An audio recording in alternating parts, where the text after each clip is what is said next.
Olá, meus irmãos, boa noite, sejam todos bem-vindos. Estamos no YouTube, canal da Casa Espírita Allan Kardec de Matias Barbosa. Com muito carinho recebemos todos vocês aqui para essa confraternização e esse estudo.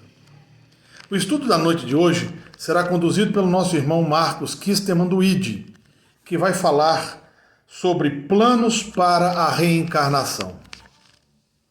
Possamos ser todos intuídos favoravelmente para o estudo da noite de hoje. Que Mestre Jesus nos acompanhe hoje e sempre. Que assim seja. Sim. Tá bom?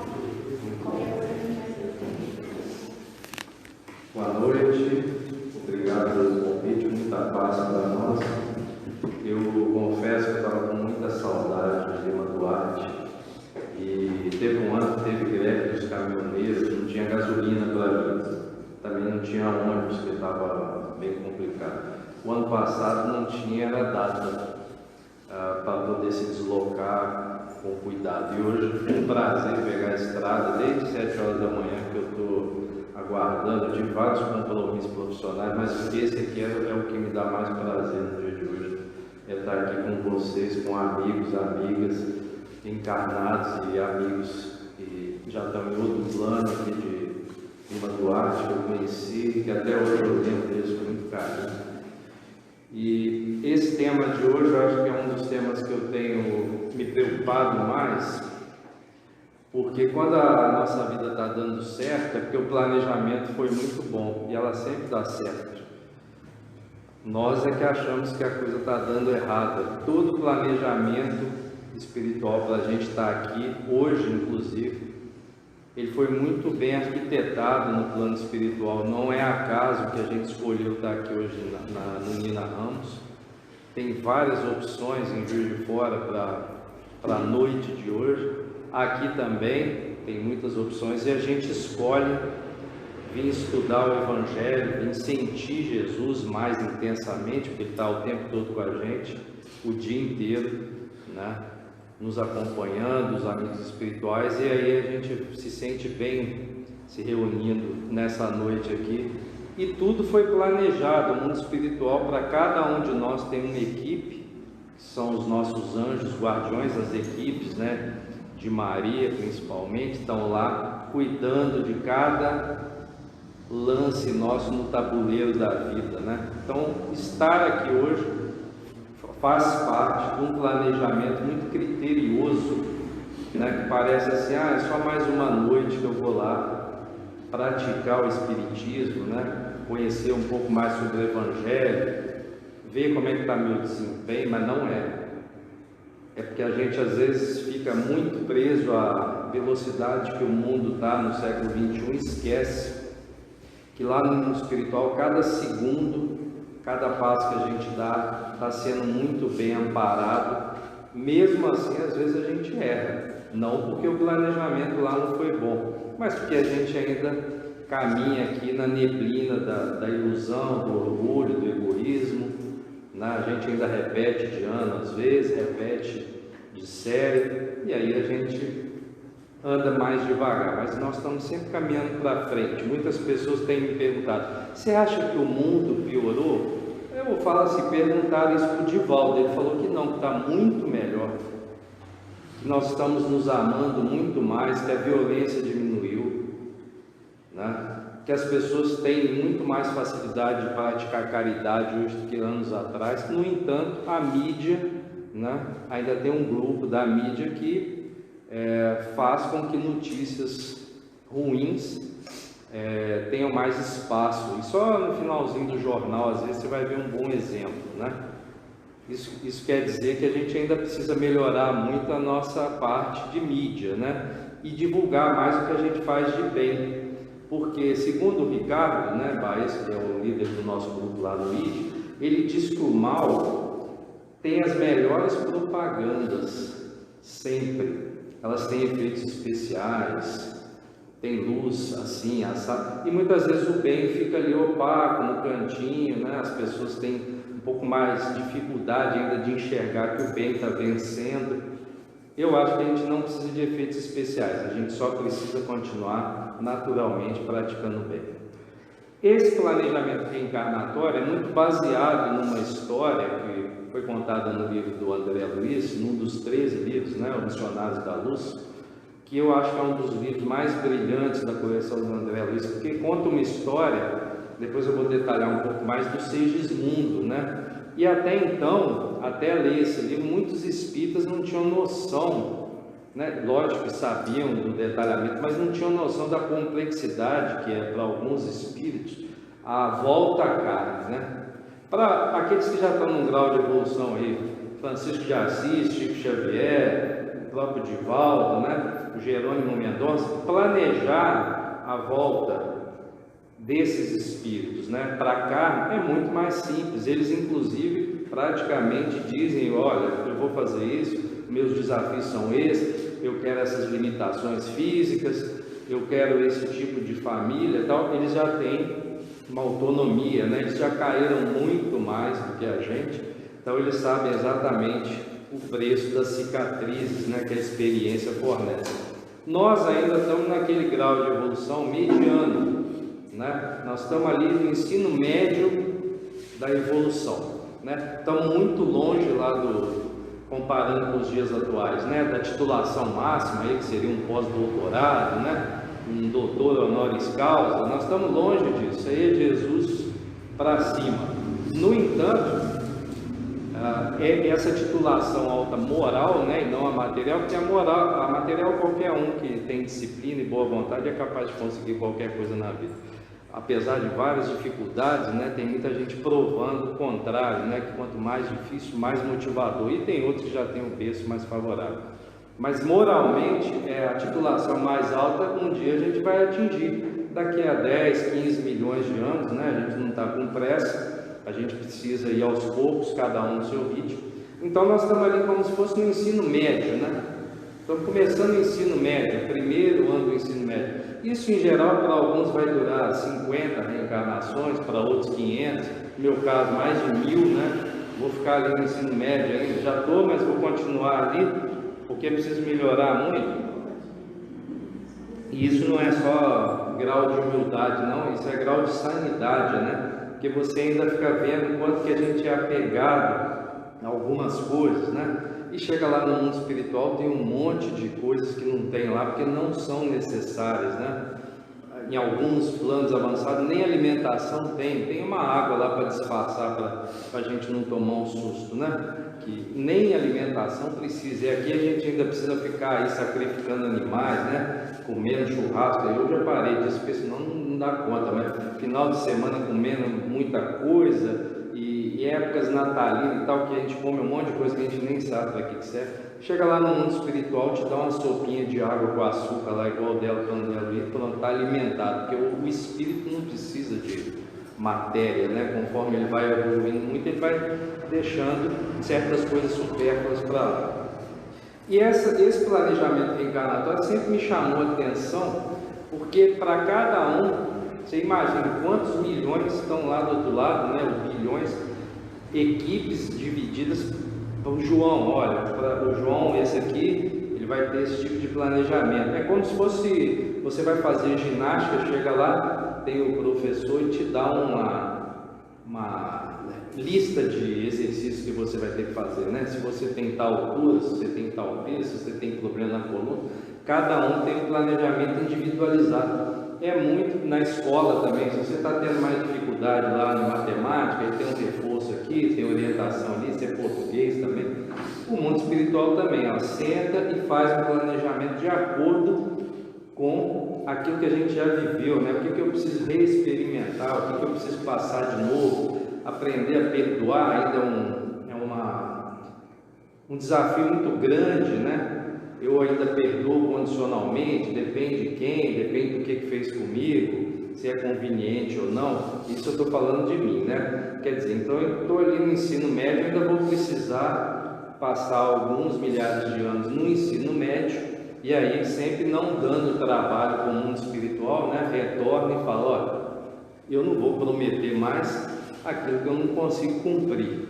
E aí vai ser mais fácil delinear o planejamento. A dificuldade é quando vem para cá, chega aqui, a gente começa, é igual quando vai para a escola, tem as normas, não tem? Não pode correr em tal lugar, não pode responder o professor, tem que ficar mais em silêncio do que conversando durante as aulas, tem que copiar a matéria. Aí eu prometo que eu vou fazer isso tudo. Chega lá na escola, tem as, entre aspas, né, tentações que eu mesmo cedo a elas, né? Tem aquele coleguinha que é mais bagunceira, começa aí, começa a matar a aula, começa a fazer prova de qualquer jeito, aí vai dando os problemas, né?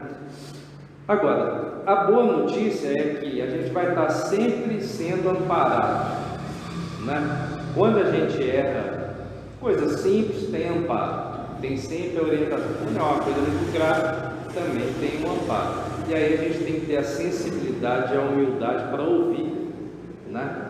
Porque às vezes quem está na minha frente encarnado não fala, mas a gente sente ali as vozes, né, na nossa consciência dizendo: ó, em outras encarnações você não aprendeu que não pode ter esse tipo de conduta, falar certas coisas, escrever coisas nas redes sociais, né? Que na Terra agora é uma novidade, mas no mundo espiritual já existe há muito tempo, telepatia, a comunicação muito mais rápida, né? Hoje que a gente está começando a engatinhar com certas tecnologias que já foram anunciadas há 50, 60 anos, que já tinha nosso lá super avançado agora, que a gente está começando.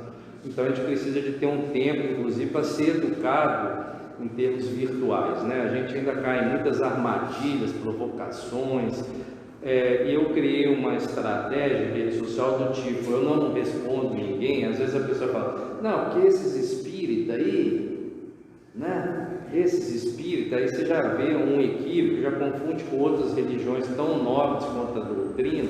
Há pouco tempo, um dos grupos que a gente fundou lá no MIT, que eu tenho trabalhado, é o GIP, né? O Grupo Itinerante de Passe Espírita Paulo de Tarso. Eu percebi que os irmãos estavam indo embora, né? Os passistas estão indo para o mundo espiritual. E aí, em Juiz de Fora teve um apagão de passistas, né?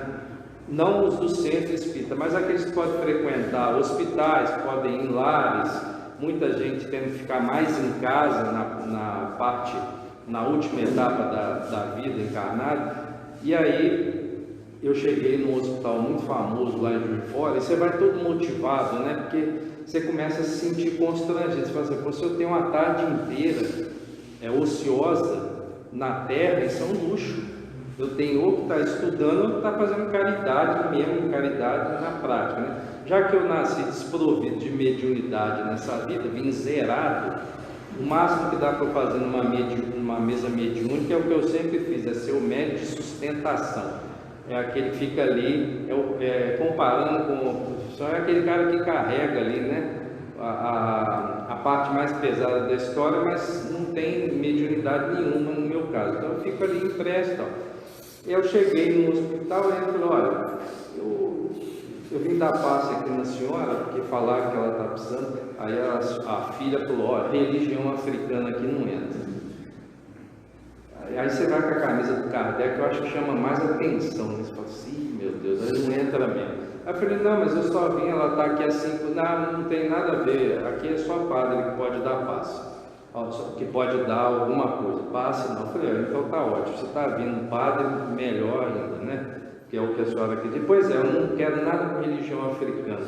Mesmo eu explicando: olha, não é africano, mas se fosse, qual o problema, né? O que interessa não é a religião, é a ação que você está fazendo no bem. Mas ela não quis, né? Mas de toda forma saí dali e orei pela irmã que estava lá, está há 5 anos, e muita gente não está conseguindo desencarnar ainda, porque está muito apegado. O planejamento é ficar ali um tempo, né, até desapegar, para não chegar tão prejudicado lá no mundo espiritual. Um fato, tem algumas verdades que nos consolam, do tipo: nós vamos ter infinitas encarnações ainda, logo infinitos planejamentos reencarnatórios, né? Sempre que a gente for fazer uma viagem de volta à carne, vai ser muito parecido quando a gente faz uma viagem para um lugar, entre aspas, desconhecido a primeira vez. Se você vai para um país que você nunca foi, ninguém vai tranquilo, ninguém vai 100% aliviado. Tem um nervosismo, né? Como será que é o lugar, como que as pessoas vão me receber, eu não sei falar muito bem a língua do lugar ainda, eu não sei os costumes, então a gente prepara ao máximo, né? Que roupa que eu levo, se for em Juiz de Fora tem que levar vários guarda-roupas, entendeu? Porque lá faz 6, 7 temperaturas num dia, hoje estava um clima, na hora que a gente saiu de lá estava outro, faz verão, faz tudo. Agora, você vai para outro país, você tem que ter um planejamento para uma viagem. E quando a gente vai reencarnar, é muito mais detalhado, porque não envolve só a gente, envolve vários irmãos que a gente está interligado por fatos que a gente cometeu, por ações que a gente cometeu no passado. De certa forma, nós tendemos à perfeição. Então, quanto mais reencarnações nós tivermos, em termos qualitativos, não só quantitativos, melhor vai ser para a nossa experiência, para a nossa evolução. Da mesma forma, quanto mais viagens eu faço, mais eu conheço os lugares, culturas, línguas, povos, né? O jeito das pessoas, treino a minha paciência. Então, quanto mais, e aí você vê o critério do planejamento, o planejamento sempre vai ser bem feito.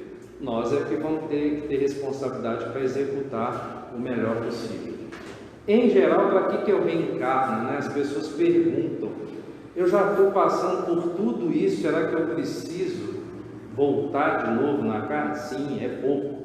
70, 80, 90, 100 anos é alguns segundos na escola só, ou microsegundos, ou milissegundos, é muito pouco. Muita gente fala assim, nossa, como passou rápido, né? Outro dia eu estava na escola, hoje eu estou com 70 anos. A minha mãe vive falando isso.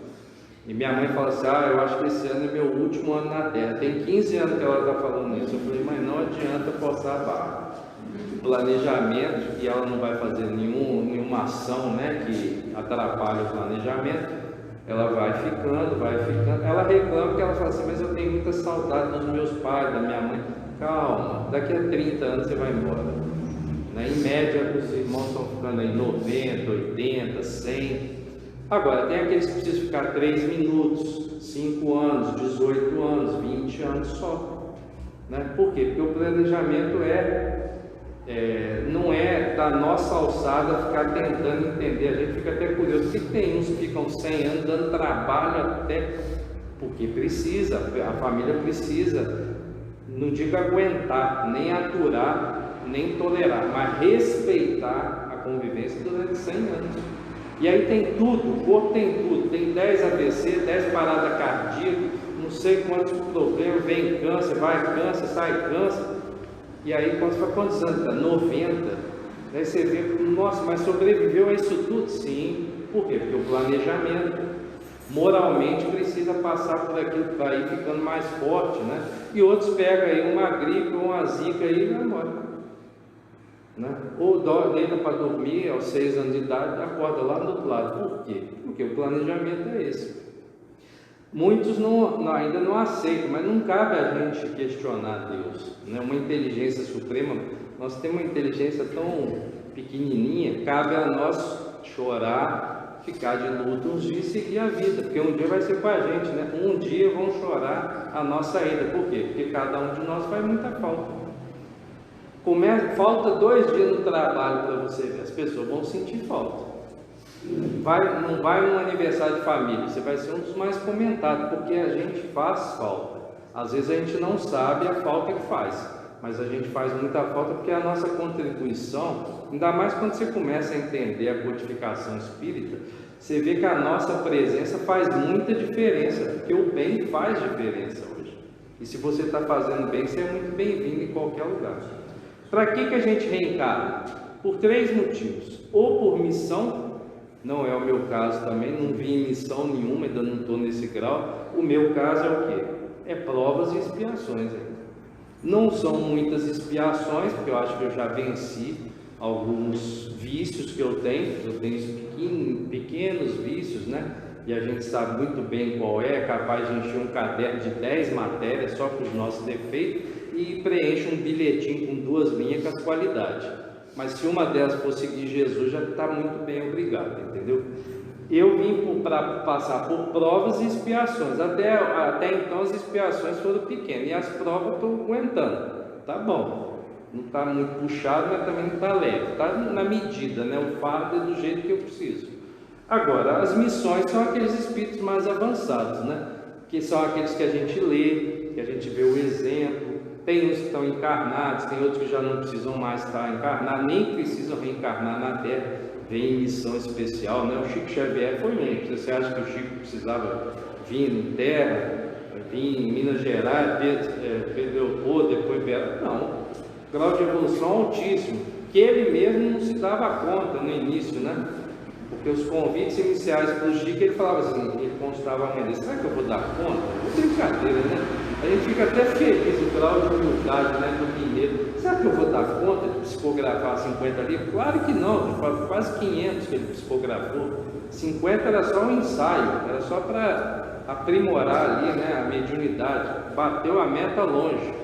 Nós estamos batendo a nossa também, não é psicografar livro, não é, mas é fazer o bem, é tratar um parente bem, é ouvir, né? É ter sapiência, né? Hoje nós temos vários desequilibrados por aí dando entrevista o dia inteiro só passando mensagem falsa, desesperança, né? Não checa a informação que está repassando. Isso causa um estresse muito grande, principalmente naqueles que ainda não conhecem Deus nem Jesus ou só conhecem na teoria. Tem missionários, né, que estiveram entre nós aí, que a Igreja Católica, né, que merece todo o respeito, chama de santos, né? A gente sabe que não tem santos, mas são os santos que passaram por aí, né? E tem vários que bateram as suas metas, né? Em condições muito difíceis, em épocas difíceis, lugares desafiadores, né? Tem o Jerônimo Mendonça, que eu falo em toda a palestra, porque depois que eu conheci o Gigante Deitado, o mineiro lá de Tuiutaba, e eu conheci Tuiutaba quando falou, tem que ir lá em Tuiutaba. Eu falei, agora que eu quero ir, porque é a terra do Jerônimo Mendonça. Um homem que 32 anos ficou deitado fazendo caridade, fazendo bem, porque ele teve uma doença degenerativa do corpo. O espírito ficou muito mais forte depois que ele adoeceu. É um paradoxo, porque tem muita gente com saúde por aí e muitas mãos enferrujadas, né? Hoje é o grande paradoxo. Tem extrema saúde física, mas mentalmente está desequilibrado, está se enfraquecendo porque não pratica o bem. E o Papa hoje, que eu gosto de falar também, o Papa Francisco, né, que outro dia ficou nervoso, né, as pessoas falam, como é que pode? Foi a notícia mais comentada do ano, né, apesar de a gente ainda estar no início do ano, mas foi uma das mais comentadas, mais tweetadas, mais repassadas. O Papa ficou com raiva. Claro que ficou, ele não é santo, ele é humano, ele é um ser encarnado, um espírito encarnado que erra. E no dia seguinte, o que ele foi? Foi lá e falou, me perdoe, eu errei. Só que ele fala, me perdoe, eu errei, 6 bilhões de pessoas veem um exemplo, né, de que admitir que errou. Ele podia ter deixado arrancar a mão dele, né? Se fosse um São Francisco de Assis, teria arrancado o braço e ele ia continuar, mas o grau de evolução do Papa não é do São Francisco de Assis, apesar de ser relevante, ele admitiu que errou, porque ele sente dor. Quem que não agiria igual ele, né? Eu achei até bom, porque já estava começando a querer santificar o homem vivo, né? E aí ele foi lá e teve um rompante de dor, de incômodo, de raiva, né? Deve ter falado alguma palavra lá em argentino, lá na língua dele, lá, né? Que incomodou. A pessoa falou, nossa, mas o Papa, até o Papa erra, né? Até isso eu acho que é planejado para mostrar, vamos parar de santificar uma pessoa que tem defeitos como qualquer outro, só que tem mais esforço para vencer esses defeitos.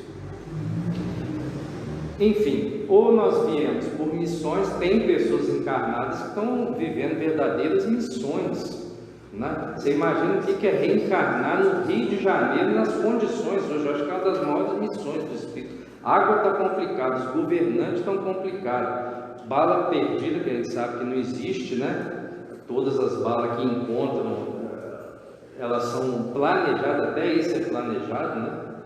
Mas é uma região onde quem reencarna, você imagina, reencarnar mãe numa comunidade do Rio de Janeiro, educar 5, 6 filhos, ou 4 filhos, ou 1 filho que seja, o desafio é uma grande missão, né? O planejamento espiritual desse irmão ou dessa irmã, ela aceitou, falou assim, não, você podia ir lá para Juiz de Fora, para Lima Duarte, não, vai para o Rio de Janeiro, para tal local, vai ter tal trabalho, tem que pegar 5, 6 conduções por dia, ainda tem esse desafio todo com água, governante, a violência que é provisória, mas é uma parte que o Rio de Janeiro tem que viver, porque moralmente ainda lá está muito complicado. Aqui parece que está muito mais tranquilo, já foi resolvido de certa forma. O Juiz de Fora está com vários micro problemas, mas isso também mas você imagina o planejamento, né, para o irmão aceitar ir lá para a Síria, né? Não, você vai para a Síria, mas Síria, olha lá como é que está,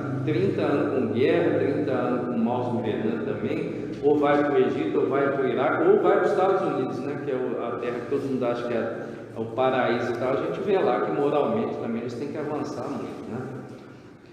Então, ou missão, ou prova, ou expiação, né? Às vezes vem com mix, vem com tudo junto, mas em geral nós estamos vindo para expiação e para vencer algumas provas aí. E aí você vê várias diretrizes para reencarnar. O que são as diretrizes? Né? Diretrizes são aqueles passos, né, que os espíritos vão dando para a gente. Olha, você já na reencarnação passada, você já tinha um probleminha com álcool, né? Porque lá do outro lado eles falam claro, né? Não fica com rodeio. Eles são dóceis, são amigáveis, mas são enfáticos, né? Como Jesus era, quando tinha que falar, falava, né? Dai a César o que é de César. Jesus ele era muito educado, mas era constrangedor a forma com que ele educava para muitos, né, da época, e hoje continua, né? Tem diretriz, olha, você já teve problema com o seu pulmão, então volta lá e não acende nem fogueira para ninguém, entendeu? Não acende nem vela, porque só de sentir o barulhinho do riscado do fósforo você já teve problema porque usou mal a tribuna, usou mal os conhecimentos que você tinha, prejudicou a sociedade que você vivia. Então, ou então o contrário, olha, você já foi muito bom nesse ponto, tem que reforçar, tem que manter, nesse ponto precisa de ajuda. Tem as diretrizes, mas todas elas são baseadas na lei do amor, na lei do esforço, na lei do trabalho, nas leis morais que a gente conhece e tem que começar a praticar cada vez melhor. Tem as diretrizes, né? Como tem na escola. Quando você vai para uma escola, tem as normas da escola. Primeiro, pode até não gostar, mas então não vai estudar naquela escola exatamente. Tem que usar uniforme, tem que usar um tipo de calçado, o linguajar é diferente, né? Tem que respeitar os professores, tem que respeitar a direção, tem que ter horário para entrar, horário para sair. Hoje nós vemos irmãos que têm muita dificuldade de respeitar o horário. Um atraso eventual, claro que todo mundo vai perdoar. Agora, tem pessoas que acham que é chique chegar atrasado nos encontros, no trabalho, até a igreja em Juiz de Fora, não sei aqui, mas a igreja de Fora cobra multa hoje se a noiva não chegar no horário. Porque antigamente você ia para o casamento, você levava a palavra cruzada, eu levava sudoku, aqueles negocinhos, porque a noiva demorava 2, 3 horas para chegar, você fazia amizade, brigava, desfazia amizade, porque demorava tanto para começar os casamentos. Hoje não, é 19 horas, 5 para as 19 horas já está o comitê todo lá que está organizando o casamento, falando para a noiva entrar, para não ser multado. Essa questão da disciplina ainda é um desafio muito grande para todos nós, né? Todo ano eu faço check-up, chega lá o médico fala assim, tem que parar de comer isso. Por quê? Porque você nunca deveria nem ter começado, né? Nosso corpo não é uma máquina de moer carne. No entanto, a gente fica comendo carne o tempo todo. Tudo é motivo para comemoração. É carne e álcool, né? E aí eu até perguntei para um espírita muito mais evoluído, eu falei assim, álcool não pode? Ele falou assim, calma que os extremos são muito perigosos. Se você ainda sente necessidade de tomar uma taça de vinho numa situação especial para celebrar algo relevante, é responsabilidade sua. Agora você não pode beber a adega inteira, né? E aí você vê o que vem acontecendo, né? Tudo é ensinamento. Alguns excessos estavam sendo cometidos, isso é a interpretação que a gente fez no grupo, com relação a álcool no Brasil. Aí o que acontece? Olha o caso lá da cerveja lá, que aconteceu uma compra. Ninguém sabe se é contaminação, se alguém cometeu, enfim, aconteceu. Isso faz com que eu, por exemplo, falei assim, bom, isso para mim, como encarnado, já é um sinal. eu só preciso de água para viver, cerveja é opcional, vinho é opcional, carne, açúcar, então eu vou rever, até porque eu não sou consumista desse tipo de líquido, mas muita gente sente prazer ainda em consumir. No mundo espiritual não tem, né? Pode esquecer, não, lá não tem. E se for para uma região mais afastada, né, da evolução, que não é o nosso caso, aí que não vai ter mesmo. Então, a gente tem que começar a priorizar, a ter algumas prioridades e aprender com certos escândalos que estão acontecendo, que nós não provocamos, mas são muito didáticos.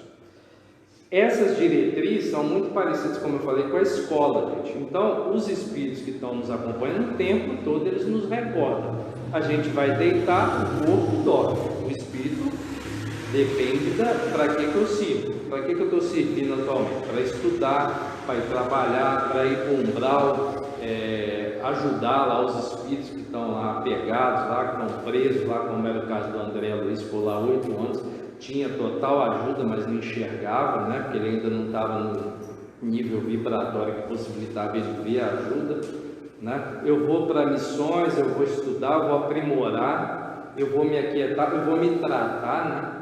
Às vezes tem tratamentos que o psicólogo da Terra não consegue mais fazer, o médico não consegue. Quando o corpo deita ali, a equipe vai lá, te busca e leva para altos hospitais, porque todos precisam de ajuda, e aí vem o tratamento. Quando vem a cura, a própria medicina fala assim, estava desacreditado, como que aconteceu isso? Pois é, ué, você tem que abrir sua cabeça, não existe só o mundo material. Boa parte dos médicos hoje podem não ser espíritas, mas muitos estão estudando espiritualidade. Lá em Juiz de Fora nós temos um dos mais estudiosos, né?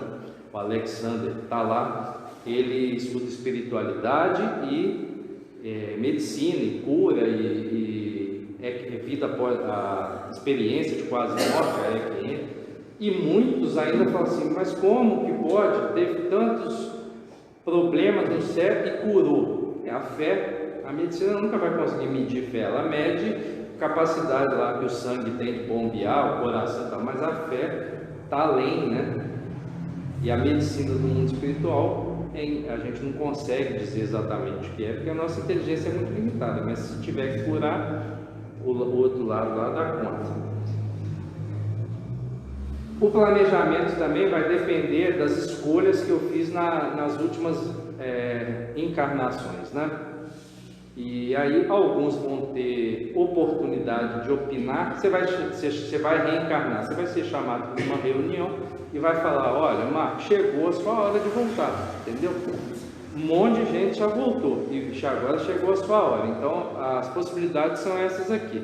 Se eu tenho condição de opinar, eu vou ser ouvido. Se não, eu falo, olha, é tipo quando o pai chega e fala, ó, já te matriculei no curso lá do Senai, do inglês, do cursinho, agora você vai. Por quê? Porque você precisa.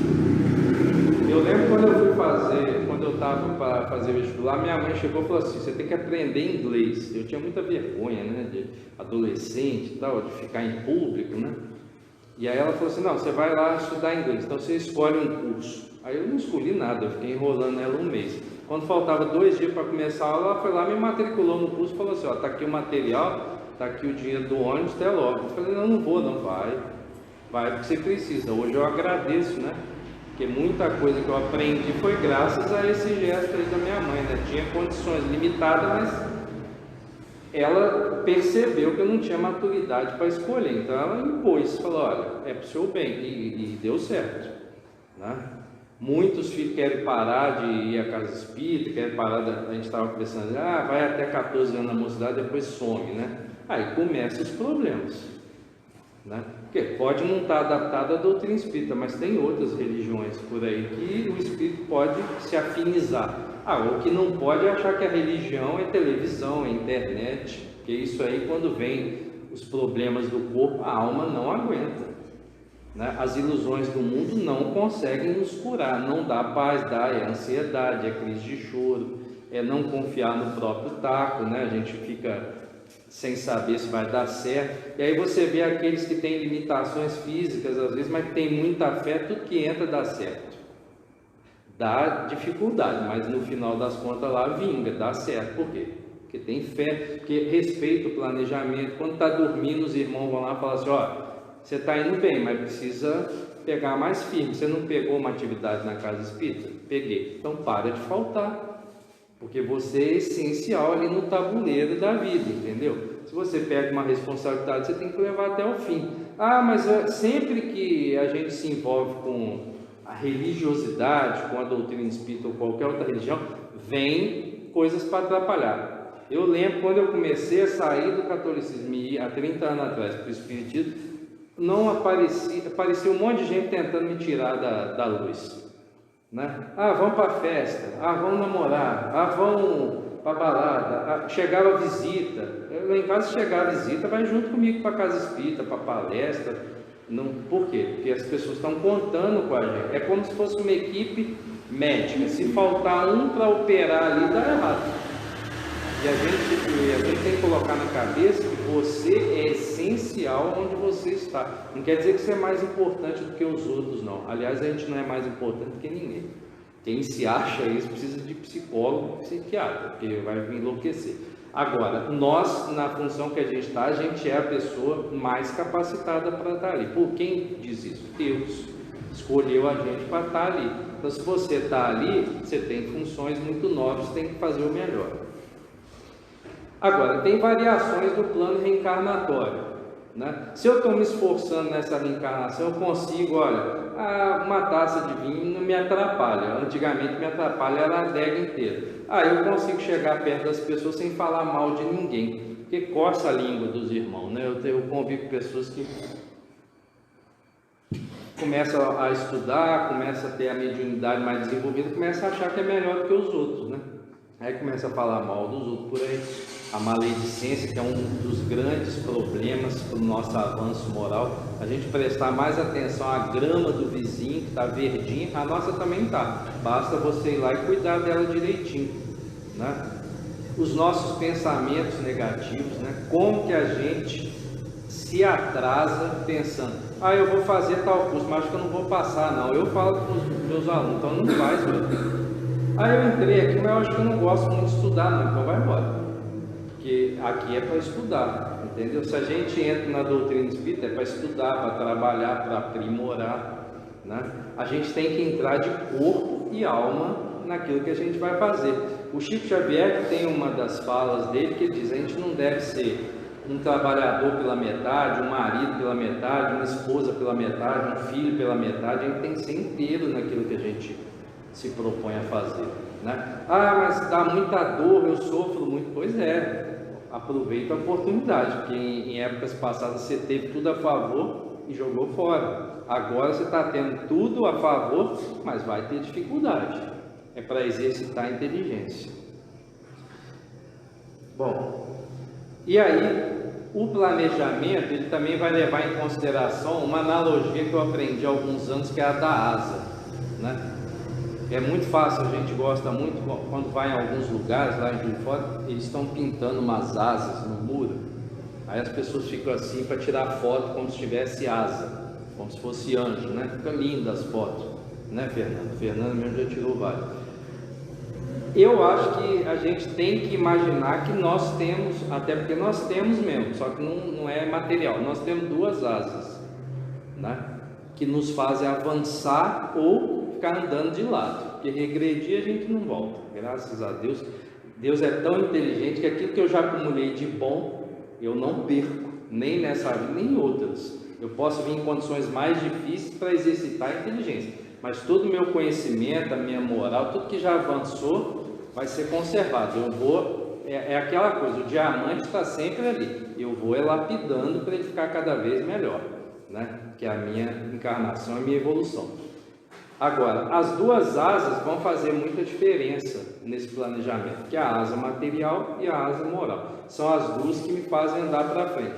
Quando a minha asa material começa a se desenvolver mais rápido do que a asa espiritual, aí no caso eu posso falar da minha asa intelectual, né? Eu sei tudo sobre espiritismo, não, eu tenho muita dificuldade para perdoar. Era melhor não saber nada quase do espiritismo, porque tem muita gente que é analfabeto espiritual nessa vida, mas tem uma capacidade de amar, de perdoar muito grande, né? Da onde que tira isso? de vidas passadas, foi acumulando, foi aprendendo que a gente deve aprender a perdoar. Ah, mas ele cometeu um crime muito grave. Você não sabe os que você cometeu, os que eu cometi. Às vezes eu falo assim, não vou perdoar não, porque me traiu.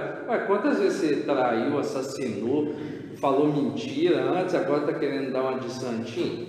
Não, é porque a gente não tem a memória boa, ainda bem, né? A não ser no mundo espiritual, lá tudo é revelado, mas aqui por questões de segurança da nossa sanidade espiritual não pode. Quando a minha asa desenvolve muito, a intelectual, a material, e a outra fica uma asinha de frango, né? Asinha pequenininha, sabe aquela asinha bem pequenininha? É a moral. Aí eu não consigo ter um desempenho conforme o planejamento. O ideal é igual quando você vai na academia, fica o professor lá de educação, tem que malhar braço, perna, né? Essas coisas aí, que dói pra caramba o nosso corpo, dói pra caramba, eu sinto dor o tempo inteiro. Mas você tem que malhar um lado igual malha o outro, senão vai ficar deformado, né? É a asa moral e a material. Você tem que cada vez mais, não quer dizer que a material você tem que deixar para lá. Também não vou mais tomar banho, nem escovar os dentes, nem cuidar da saúde, porque falou que não tem que ser apegado à matéria. Não, também está desequilibrado. Você está fortalecendo, você está tentando fortalecer uma coisa, enfraquecendo a outra.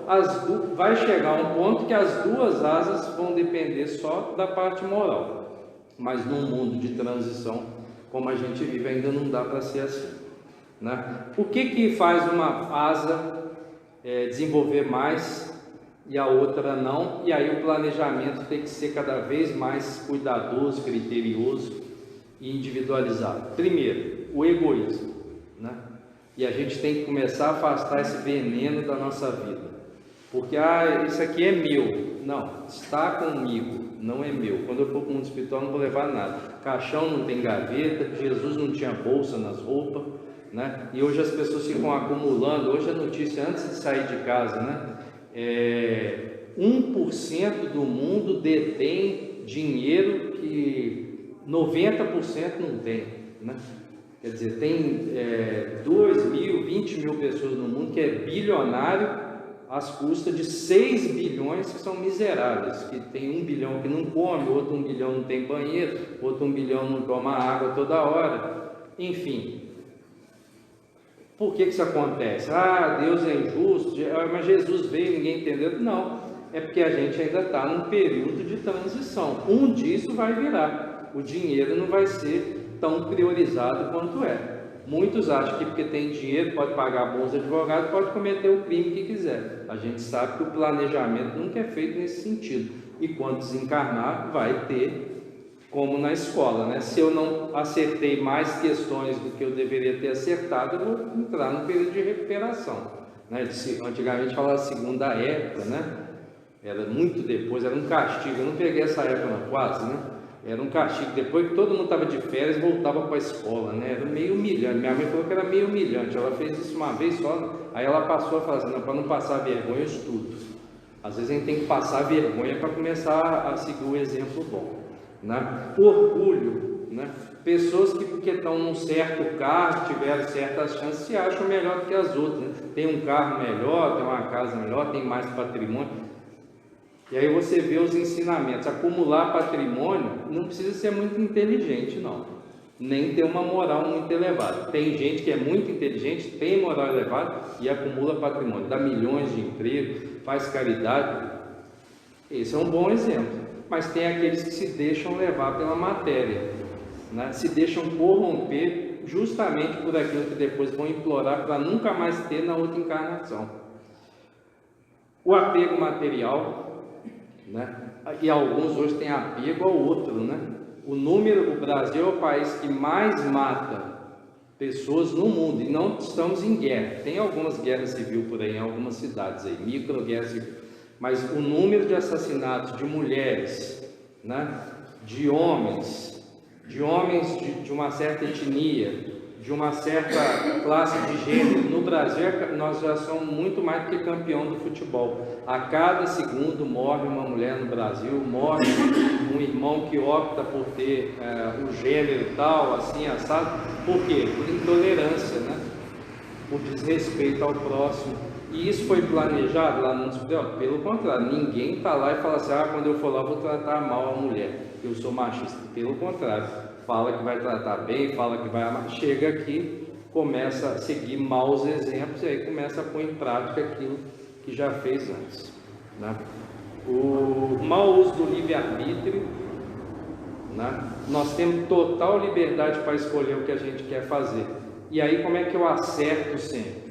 Já me perguntaram assim, mas eu tenho liberdade, quando eu tenho liberdade eu me embanano. Pois é, para não errar é só seguir Jesus. Eu vou tomar tal decisão. Se Jesus estivesse do teu lado, você dava a mão e chamava ele para ir junto? Não, então está errado.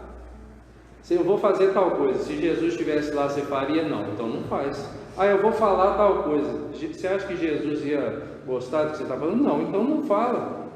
Se você botar isso na pauta, não erra mais, tá certo? O problema é que a gente às vezes acha que Jesus é uma hipótese, é um filósofo, de vez em quando ele tira férias da gente, né? Mas não é. E principalmente a natureza das faltas, né? Alguns reclamam, meu fardo está muito pesado. Você que pensa. Foi aliviado várias vezes. Por quê? Você está indo bem, você está conseguindo respeitar o próprio, você está conseguindo fazer caridade, você está cuidando daquele que no passado você abandonou, né? Nós temos ido em várias casas para dar passo, chega lá, a pessoa fala, mas eu acho que eu não mereci isso não. Eu falei assim, gente, mas está tudo favorável, médico da Unimed. O corpo está doente, mas com o médico da Unimed, quanta gente não tem acesso ao serviço de saúde nesse país? A pessoa tem plano de saúde da Unimed, da Santa Casa lá do Plástico, da AME. É lógico, o espírito está ali, né? O espírito em geral não está adoecido, o corpo está, mas que esse tipo de assistência de saúde ainda está reclamando. A gente não pode reclamar dessas coisas. Quantas pessoas adoecem tem que deitar lá no PAN Marechal lá 4 horas da manhã para tomar um remédio que não está faltando, que não tem no posto mais. E aí a gente tem tudo favorável ali, às vezes a gente não dá valor. O auxílio divino, né? A gente tem que ter muita tranquilidade. Se o nosso fardo a gente está achando que está pesado, fica tranquilo, porque está calculadinho ali. Deus nunca se afasta da gente, nós é que se afastamos de Deus. Isso é um ditado oriental. Se a sua vida está dando errado, comece a ver quantas vezes você conversa com Deus por dia. Quantas vezes você pensa em espíritos elevados. Quantas vezes você faz uma prece pedindo ajuda. Quando a gente começa a deixar isso no plano B, C, deixar para lá, ser só religioso final de semana, complica. Porque a gente está o tempo todo interligado com o mundo espiritual. Se eu não me dedico ao máximo, minha vida não vai andar, né? A equipe espiritual também tem que confiar. O planejamento que foi feito para aqueles que estão me acompanhando foi criterioso. Falou, olha, essa equipe aqui que vai andar com você para lá e para cá. Conversa com eles, pede ajuda, ora, né? Respeita seu ritmo. Se você não está dando conta de certas ações, reduz um pouco o ritmo. Depois você ficar mais forte espiritualmente, você volta no ritmo que você aguenta, né? E para a gente ter um bom exemplo, como eu falei do livro Missionários da Luz, a gente tem o planejamento do Segismundo. Quem que era o Segismundo? O Segismundo viveu em algumas encarnações. Ele está para voltar, né? Ele recebeu uma notícia, está lá no mundo espiritual. Imagina, você está lá no mundo espiritual, alguém fala assim, vem cá, aí você chega, você vai voltar. É o maior susto. Dependendo do espírito, é o maior susto. Agora que eu estou gostando, estou aqui há 200 anos, tem que voltar? Tem. Vai para a terra. Mas aí começa a se desenhar o planejamento dos Segismundos. Chama ele e fala assim, vem cá, está na hora de voltar. Ele não quer. Ele fica tenso, nervoso, ele fica com medo. Por quê? Porque quando liga lá um aparelho, ela fala assim, você vai naquela família ali. Aí ele olha, o quê? Não vou. Por quê? Quem que era a família que é descrita lá? Está o Alexandre, o Herculano e o André Luiz. Está tudo lá no mundo espiritual. Eles convocam o Segismundo e falam, você está voltando para a família. O seu pai vai ser o Adelino, sua mãe vai ser a Raquel, aquele menininho ali, o Joãozinho, seu irmãozinho, e você vai voltar para essa família. Ele tem uma crise de choro, de desespero. E olha que ele está no mundo espiritual, do lado do André Luiz, que é um espírito medianamente desenvolvido, perto do Herculano e o Alexandre, você imagina. Ele fica desesperado, por quê? Aí vai sendo tecido a narrativa. O que aconteceu na última reencarnação dele, quando ele esteve aqui encarnado? Ele estava lá solteiro, era bonitão e tal, tinha um casal que era o Adelino e a Raquel, que estavam vivendo muito bem, obrigado lá. Ele vai lá e começa a assediar a Raquel. E aí ela se apaixona, eles começam a ter um caso, só que o Adelino descobre. E aí o que acontece? Dá tudo errado, né? Aquele triângulo amoroso dá errado, porque o ciúme, o amor cego, né? Não o amor ágape, mas um amor carnal, faz com que o Segismundo assassine, né? O Adelino. E aí a trama dá tudo errado no relacionamento dele com a Raquel, e no final lá ele também desencarna e a Raquel termina num prostíbulo, né? Quer dizer, tudo deu errado para os três, todos os três faliram moralmente, né? Um por ser muito violento, os três por amarem de uma forma carnal, irresponsável, deu tudo errado. E quando dá tudo errado, tem que virar tudo certo. Eles voltam, cada um volta para a pátria espiritual lá que o seu grau de evolução permitir, só que o Adelino e a Raquel reencarnam primeiro, né? Eles reencarnam, como eles já se amavam em outras vidas, eles tornam a se encontrar, se apaixonam, casam, têm um filhinho lá e estão vivendo a vida deles lá, tranquila.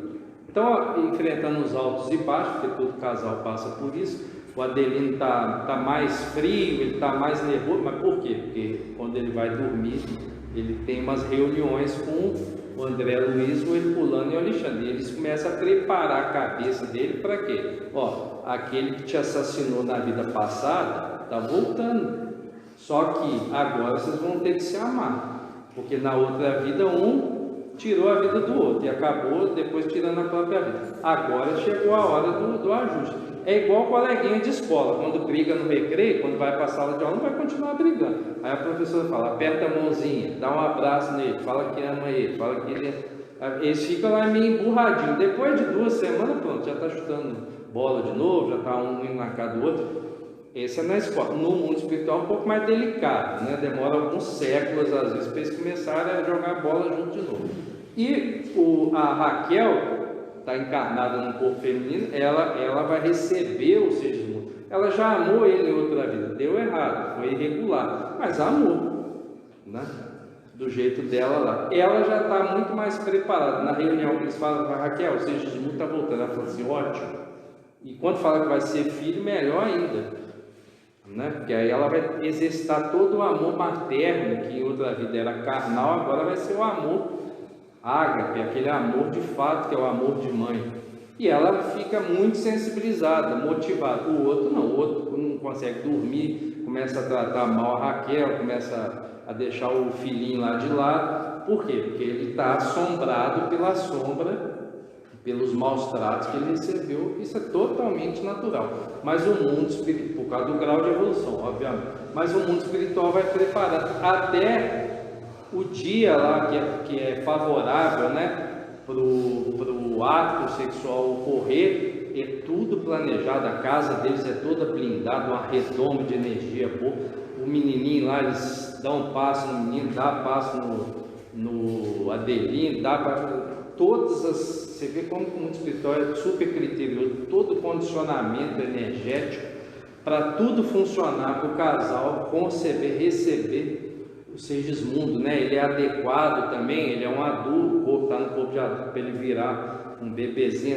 É narrado nesse capítulo tudo que é feito em termos de fisicoquímica, fisiologia, para o Segismundo voltar ali, né? Ter um formatinho de bebê e tal, e tá ali. É muito rico a história, é um dos capítulos mais longos e científicos, né, do André Luiz, e detalha justamente o planejamento complexo, difícil, desafiador, e foi muito bem exemplificado, porque não fizeram fantasia, né? Pegou justamente um caso complexo, que é o que acontece no mundo de provas e expiações, e narrou para didatizar para a gente como que o planejamento é feito nos mínimos detalhes. Por isso que a gente tem que ficar muito tranquilo que o que está acontecendo na nossa vida nunca foi acaso, né?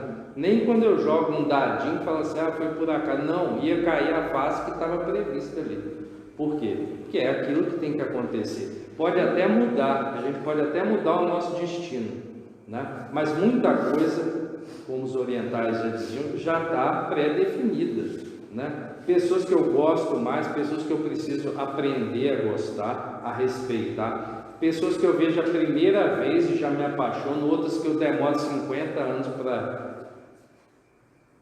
ter mais facilidade para amar, né? Pessoas que eu vejo a primeira vez, já olho e falo assim, nossa, gostei. Outras, isso tudo lá, o planejamento foi feito. Então a gente precisa ficar bem tranquilo. Quem nunca estudou esse livro, Missionários da Luz, pode, se quiser, pode ir direto lá no capítulo, a reencarnação de Segismundo. Você vai ver todo o planejamento espiritual nos mínimos detalhes, o que dá muita tranquilidade, porque mostra que a gente está muito amparado, tem muita gente torcendo para a gente dar certo. Agora, quem vai fazer a coisa funcionar efetivamente é cada um de nós. Cada um de nós é que vai fazer aquilo que Jesus nos ensinou, que é amar ao próximo, sem restrição, sem ficar pondo. Se a pessoa ainda tem aquelas manias, né? Quem sou eu para falar? Eu sou o criador das maiores manias, o pai das manias, né? E às vezes a gente implica com bobeira dos outros. Bom, eu quero desejar que eu fui conhecer o segundo andar aqui do Nina Ramos. Quando eu vim aqui a primeira vez, estava com o planejamento espiritual lá fora, acho que para ampliar e tal. Aí começaram os movimentos, hoje fui lá em cima, está de parabéns, tá? Todo o esforço que foi feito aqui, cada um se doando de um jeito, uns mais que podem, outros dando mais força, outros trabalhando.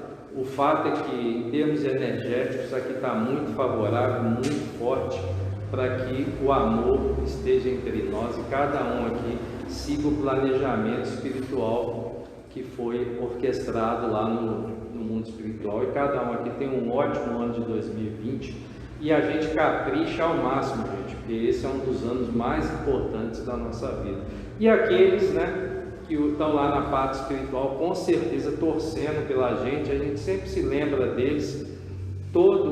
A gente vê uma coisa, vê um móvel, vê uma foto e fala, como é que será que ele está? Pode ter certeza que está muito bem, está muito forte, e todos são amparados, porque Deus é nosso Pai, Jesus é nosso Mestre, exemplo moral, eles nunca vão deixar a gente na mão. Muito sucesso, muito desenvolvimento da asa moral esse ano, e a outra asa material que a gente continue aí tocando para ela nos ajudar a voar cada vez mais alto. Muita paz.